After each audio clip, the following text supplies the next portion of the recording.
ඔයාගේ දෙමාපියන් දැන් ඈ කියලා වැඩිපුර කියනවාද? ටීවී එකේ ශබ්දෙත් ගොඩක් වැඩි කරනවාද? අවුරුදු 50න් පසු බොහෝ වැඩිහිටියන්ට ශ්‍රවණ අපහසුතාවයන් ඇතිවීමේ අවදානමක් තිබෙනවා. මේ ඇසීමේ අපහසුතාවය ඇතිවන්නේ සෙමෙන් සෙමෙන්. මේ නිසාම ඔවුන්ට ඔවුන්ගේ ඇසීමේ හැකියාව අඩු වෙනවා කියලත් ඔවුන්ට තේරෙන්නේ නැහැ. අපි ඔවුන්ගෙන් ඇහුවත් ඔවුන් කියන්නේ නෑ මට හොඳට ඇහෙනවා. මෙන්න මේ ආකාරයෙන් තමයි ඔබගේ දෙමාපියන් ඔබට නිතරම මේ ගැන කියන්නේ. හැබැයි කාලයක් සමග මේ ශ්‍රවණ හැකියාව සම්පූර්ණයෙන් අඩු වෙන්නත් පුළුවන්. ඒ අවස්ථාවේදී ඔබ මොකද කරන්නේ?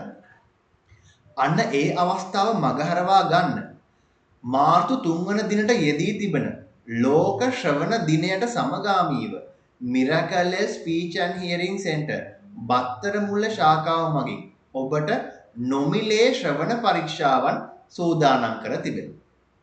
මේ අවස්ථාවෙන් ඔබ උපරිම ප්‍රයෝජනය ගන්න. ඔබගේ දෙමාපියන් එදාට රැගෙන එන්න. අපට ස්ලොට්ස් කිහිපයක් පමණක් තිබෙන නිසා ඔබ වේලාවක් වෙන් කර ගැනීම අනිවාර්ය වෙනවා.